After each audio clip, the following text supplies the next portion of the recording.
Today I'm coming to you from one of the largest charging stations I have ever seen. There are over 100 level 2 charging stalls behind me to take a look at one of the smallest EVs I have ever driven.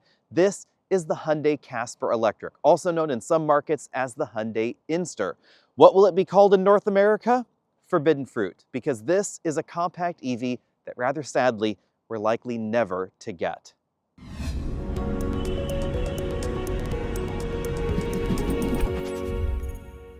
I've got to tell you up front, I'm really disappointed that we're probably never going to see this in North America, because this is the kind of affordable transportation that I think America truly needs. This has a starting MSRP in South Korea of around $21,000, and it is not built in China. It's built here in South Korea. So if it came to the United States, it wouldn't be subject to the kind of tariffs we see out of Chinese batteries and Chinese EVs, because the battery is also made here in South Korea. It wouldn't get a federal tax credit. But you know what? What else is $20,000 in America? We're talking a lot of vehicles that are actually being discontinued over the next year or two. But this is brand new. It's also not a compliance vehicle like we find out of, honestly, the Fiat 500e. That shares an awful lot with other gasoline platform Fiats. This, yes it does, because there is a Casper that's not electric, but Hyundai has made some substantial changes to the vehicle in order to accommodate the electric system without losing the practicality that we find in the regular Casper. And even if we're talking about a fully loaded model like we're basically looking at here, which might stretch up to about $30,000 in MSRP, we're still talking about a very affordable vehicle that's likely going to be quite reliable, because motors and batteries are actually pretty reliable. So if folks are out there looking for affordable transportation, I just really wish we would have more options. But that out of the way, let's take a look at the Casper, Inster, whatever. As we've seen in other Hyundai models that have a gasoline and an electric variant, this looks much like the gasoline model, but obviously there are some key changes for the electric model. It gets a smoother front end look and a unique design to help separate it a bit. So we have these pixel LED turn signals up top, kind of in keeping with the Ioniq line, circular DRLs down here with the LED headlights, and then the charge door is located up front, kind of like we find in the Kona. I have to admit, that's my favorite charge port location. Yes, it may get more damaged more easily if you hit someone, but as long as you're not hitting someone, it's actually going to be a little bit more convenient in my estimation. Going in for a closer look, you can see that we have some additional pixel elements behind the clear section of this, I guess, faux grille. If we open the charge door again, this is one interesting thing that for some reason I hadn't actually paid attention to. In South Korea, they use the same charge ports that we use in America, the J1772 and the CCS connector. Now, admittedly, in the US, Hyundai has committed to the new J3400 connector, but, you know, this could mean easier integration in other markets, like America. I'll get to this in a bit, but this is worth noting, 110 to 240 volts at 48 amps. If I start shivering uncontrollably at any point in this video, it's because it's 20 degrees Fahrenheit outside, but the show must go on. Lengthwise, this is 150.6 inches long. So if it came to the US, it would be by far the smallest Hyundai on sale in America, smaller than the Venue. But I think it's actually better packaged than the Venue, so interior-wise, we actually get a little bit more headroom than you might suspect, and a reasonable amount of legroom. Admittedly, that comes at the expense of cargo, because your head restraints there, right about there, and you can see there's not a lot of behind going on there. But versus a 500e, this is about 7 inches longer and significantly roomier inside. We also have rear doors that open nearly 90 degrees to help you get in and out of there. And we have a roofline that's surprisingly tall. That's part of why the proportions are a little bit funky from some angles. I think it reminds me of 1980s hatchbacks or some European market Suzukis. Let me know if you're seeing that too. It's this thing right back here. I think it's kind of cute in a funky, weird sort of way, maybe sort of like Grumpy Cat. Maybe that's why Hyundai decided to put a little smiley face on the rear doors. I can't say for sure. What I can say for sure is that these are pretty tiny tires by North American standards. 205/45 on a 17-inch rim. These are an optional wheel design. I apologize in advance for the seemingly flashing lights back here. The refresh rate on the camera and these LEDs are not quite working with one another today because it's kind of bright out here. But we do have more pixel elements in the rear, the Casper logo there right in the middle of everything, and the turn signals they're down here at the bottom. Also, the backup lights are down there. You'll notice that they did give this a pretty vertical rear end, which definitely helps improve the cargo practicality, and we have a rear windshield wiper, something that we didn't see in the Ioniq 5 until this year. Unlike the Ioniq line, but kind of like the Kona EV, there's just one motor on board, and it's under the hood, front-wheel drive only. You have two different power levels because they're two different battery packs, 95 horsepower and 115 horsepower. Both motors give you 108 pound-feet of torque, so this is not a sporty small EV. The longest range model is WLTP rated for 229 miles, the shortest range one for 203 miles. But I suspect that if this was rated by the EPA, the longest range model would be maybe 180 miles or so. I'm currently driving and living with a relatively short range EV in the US. The Volvo C40 electric we have has a realistic range of around 200 miles, so this would actually be kind of in the same neighborhood, admittedly with a whole lot less power. On the other hand, it is quite efficient, averaging about 4 miles per kilowatt hour in our driving out here, even at 20 degrees Fahrenheit. Also interesting, Hyundai decided to share a little bit with other EVs in their lineup. For instance, the charger that we find under here, it's an 11 kilowatt charger, so that will charge this battery pack completely full at home for most people in under 4.5 hours. If you're at a DC fast charge station, you can go 10% to 80% in 30 minutes. That's obviously slower than the Ioniq 5 or 6, but it's shockingly good for an affordable EV. In fact, you have to get significantly more expensive than this before you get much faster charging. A 500e, a Leaf, even something like a Chevy Blazer EV, it's not really going to charge that much faster. Now it's time to get in out of the cold for a little bit. One of the interesting things that we find in here is a reasonable amount of legroom. I was comfortably sitting up front there, and I have quite a lot of legroom. Over here, this seat's actually a little further forward, and that's my driving position there. But also, we find a completely flat floor down here. And we don't really find much of an interior intrusion for the electric system. And that's because of the structural changes that Hyundai made to convert the gasoline car into the electric car. This is something that historically a lot of car companies have been really bad at. If we take a look at, for instance, the Ford electric conversions in their early EVs, or something like the Honda Fit EV, etc., there were a decent amount of interior compromises for the electrification.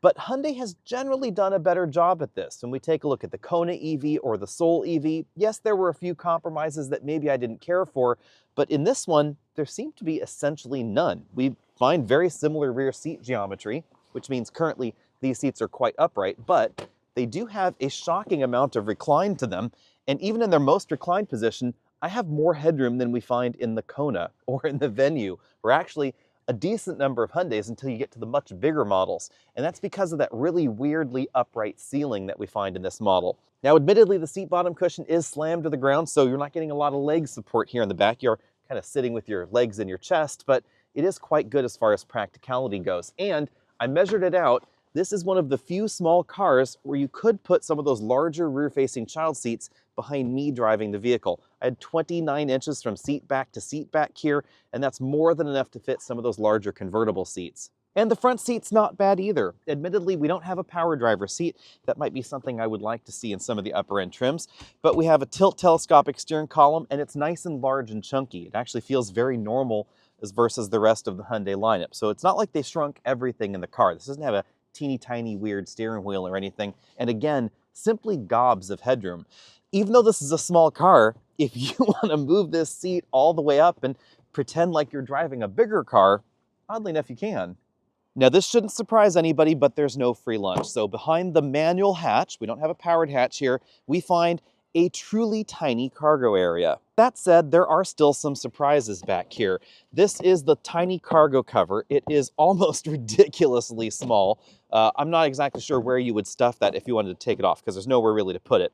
And then behind there, we have these little flexible carpet sections because of how far these rear seats recline. So if I take that out of the way, let's go ahead and show you. So this seat, that's all the way back. That is the most upright position. We have a serious amount of recline. And in case you're wondering, no, when it's reclined, your head is not hitting the rear window. It actually has a little bit of room between that headrest and the rear glass. The observant among you may have noticed these interesting or odd little plastic flappy things here. What's that all about? Well, the rear seats actually slide forward and backward. So since we have so much room, legroom in there, you can decide that you want more cargo room. So if you slide that seat forward like that, this bridges that gap, so that way you can still load cargo on top. It's especially useful if you wanted to fold the back seat and this front passenger seat down so that we could stuff some of those larger items inside. Also somewhat surprising, there is a rabbit hole to go down. We have a pretty big storage area. I could actually almost fit my 22-inch roller bag under there. And if this is in this position, or better yet, removed from the vehicle, I could actually fit 3 at least of these 22-inch roller bags back here, perhaps 4 if they were a little bit skinnier, and they would be completely below the rear headrests. And yet more is found underneath that. This is where we find a little foam divider with a place for your can of Fix-A-Flat and your tire inflator. There's also a warning triangle in there. There wouldn't be enough room for a spare tire, even as small as the tires in this car are, but I bet you could fit a spare right in there. Let's take a look around the interior now. While that front seat is still folded down, you can see the rear doors and the front doors have a very similar design with kind of a cartoonish style, I guess, fake screw head there on that trim panel. Kind of a epoxy garage floor theme there as well. We have height adjustable shoulder belts and height adjustable head restraints for the driver and front passenger. One thing I would like to see though would be a soft touch armrest for the driver and front passenger. Instead, the sort of two-tone design there, the lighter gray that you see up front, sorry for my finger disrupting the focus there, but that lighter gray section, that is a soft touch material, but there's nowhere to put your elbow. This is what the back of that front seat looks like. We have a vent down there because these are heated and ventilated seats. And then we have this somewhat eccentric armrest. This is the only squishy armrest in here. It flips up like that and has kind of an unusual armature because it moves with the driver's seat. Also moving with the driver's seat is this cup holder arrangement. It's part of the seat bottom cushion. You can see you can put keys and things like that in there. There's also a sort of cell phone slot there.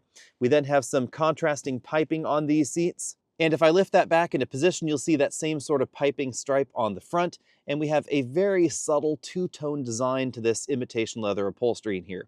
Again, these seats are both heated and ventilated, so we find perforations there, but not a lot of bolstering on the bottom or the back cushion. Moving up to the ceiling, we have an interesting pattern on very similar fabric to most trunk liners. That's something that we find in a lot of inexpensive vehicles out there. We do have vanity mirrors with lights for the driver and front passenger, and kind of surprising, they actually scoot to the side, which is a nice design. The rest of the dashboard, that's all hard plastic, just as you'd expect of something that has an MSRP starting this low. So this upper textured section, hard plastic. Midsection, hard plastic. Lower, hard plastic. We have a surprisingly large bin-style glove compartment. I was barely able to fit an 11-inch tablet computer inside that glove compartment. Now, speaking of tablet computers, we have an approximately 10-inch screen mounted up here on top of the dashboard, kind of like a tablet computer. It does support Apple CarPlay and Android Auto, but it's not wireless because this is the previous version of Hyundai's software. You can see that we have EV routing there. The system also supports battery preconditioning. We have factory navigation, the Hyundai Pay mode, things like that. Big air vents going on right there in the middle. Then below that, another little storage cubby. You can see the ambient lighting back there. You can stick really small items back there. And then lots of physical buttons. Hyundai has said that their clientele seems to prefer physical buttons and knobs, so they've retained them even on this inexpensive vehicle. Something that we certainly don't find in a decent number of those cheap Chinese EVs around the world. They tend to focus on a single screen because that's less expensive, but here Hyundai gives us physical buttons for the climate control system, direct access buttons to the infotainment system, a start-stop button over there, auto brake hold. They actually have a 360-degree camera system in this model, as well as the lane watching system. So if I turn on the turn signal, we have the LCD instrument cluster over there and those camera readouts from the same 360-degree camera that's feeding that image there. We have kind of a fabric, I guess, embossed motif there, whatever you want to call that. It's not exactly soft, but it's not exactly hard.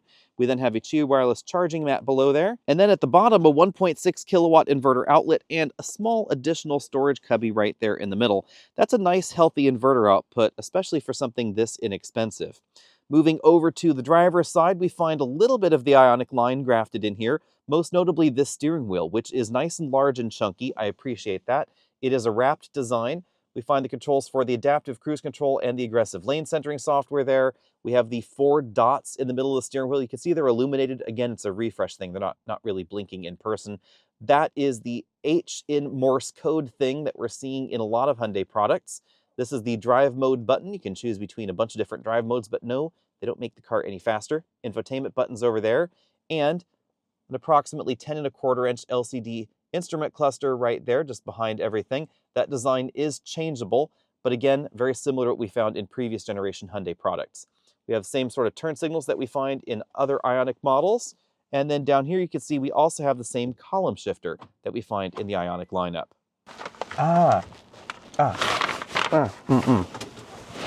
Okay, I gotta get my wallet out. With the parking situation figured out, it's time to get the Casper Electric out on the road. If I am a tiny bit distracted on camera, it's because I'm trying to pay attention to where I'm going and listen to the nav system and, of course, talk to all of you at the same time. Now, Hyundai says this will go 0 to 60 in 10.5 seconds. In my testing, they are absolutely correct, 10.5 seconds. Remember, there's not a lot of power going on here. I'm not going to be speeding because there are lots of speed cameras, but if I floor it, you know, acceleration is, shall we say, glacial. The 60 to 0 stopping distance, that was pretty decent actually, just 118 feet, even though it is pretty cold out here. Right now it's dropped down to about 3 degrees Celsius, so just barely above freezing, certainly not warm. Where the Casper really shines, though, is in its ease to park. It's very small.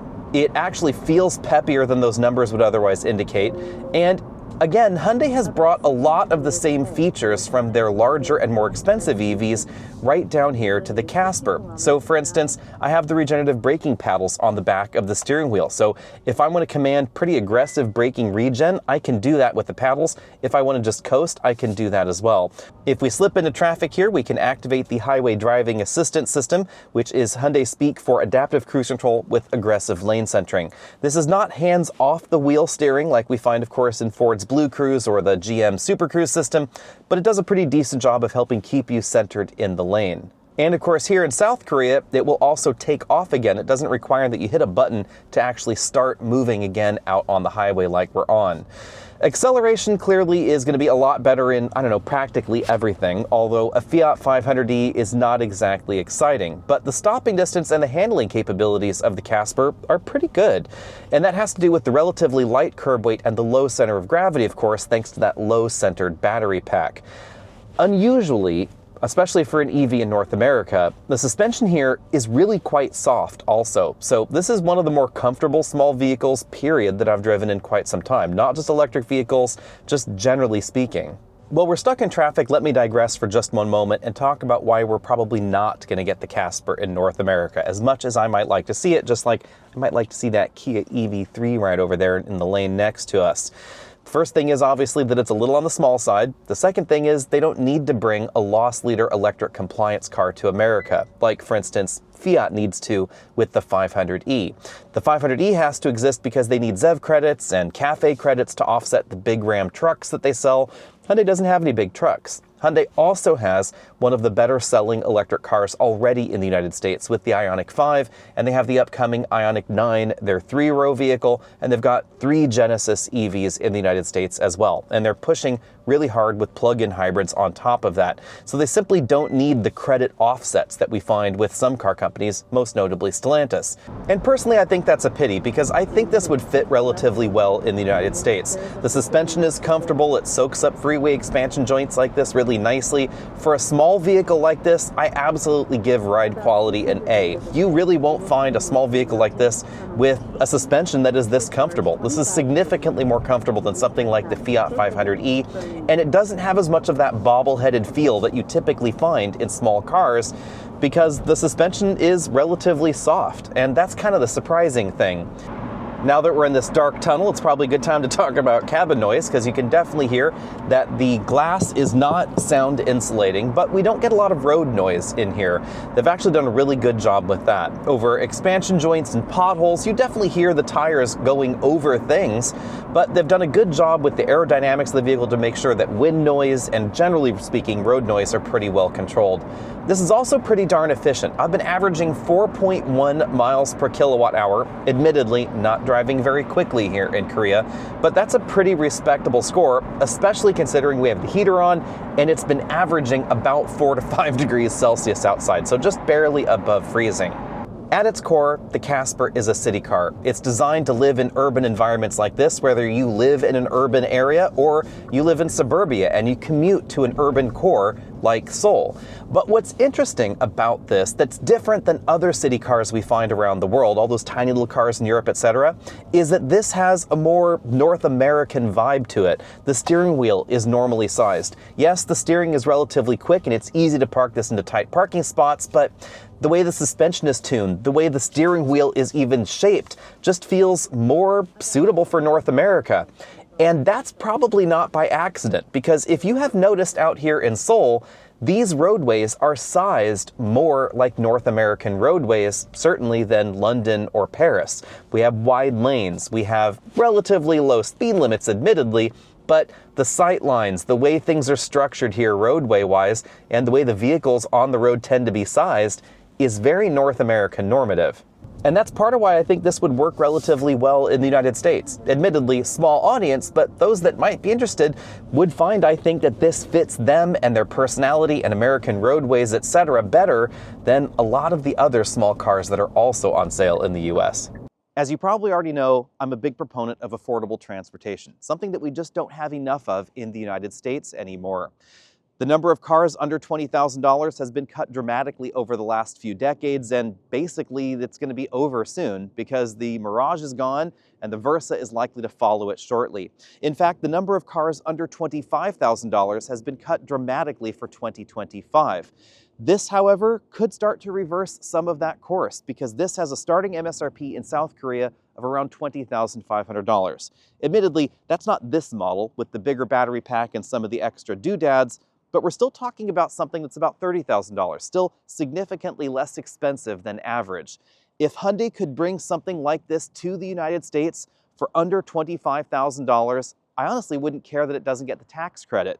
It doesn't get the tax credit because it's not built in the United States. But importantly, this is not built in China, and that's what's so interesting about this for me. This is proof that a mainline, non-Chinese manufacturer can actually build an honest-to-goodness, usable, affordable EV that is cute and quirky and fully functional on the inside. Yeah, there's some compromises. It's not overly quick. Don't get me wrong, it's a slug on the highway. But so were cars 20 years ago. So is a Nissan Versa. So is a Mitsubishi Mirage. And if we're talking about replacing a Mitsubishi Mirage with something else, this is a fantastic replacement. It's simply better in every way than the Mirage. It's faster than the Mirage. It's roomier than the Mirage on the inside, etc. And therefore, it's worth the $21,000 approximate price point. I've said it before and I'll say it again. I would love to see more affordable new cars available in the United States because I think it's simply good business.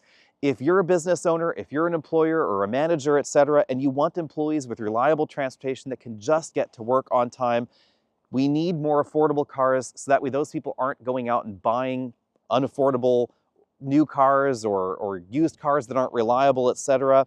This is the kind of vehicle that could fill that gap, assuming, of course, there was appropriate charging infrastructure. Let me know what you think about that down there in the comment section, and would you like to see something like this come to the United States? I really hope that Hyundai changes their mind, but at the moment, it appears it is not bound for our shores. That's a pity, and if I could tell Hyundai one thing, I would say keep the Casper name for America and lean into some maybe friendly ghost tie-ups in your advertising. If they do that, they know where to send the royalty checks, over to me. Anyway, be sure and find us over at EV Buyer's Guide, the podcast, the Twitters, the X's, the Facebooks, the Patreons, all of those things. You'll find links to everything down there in the doobly-doo, and we will see all of you next week.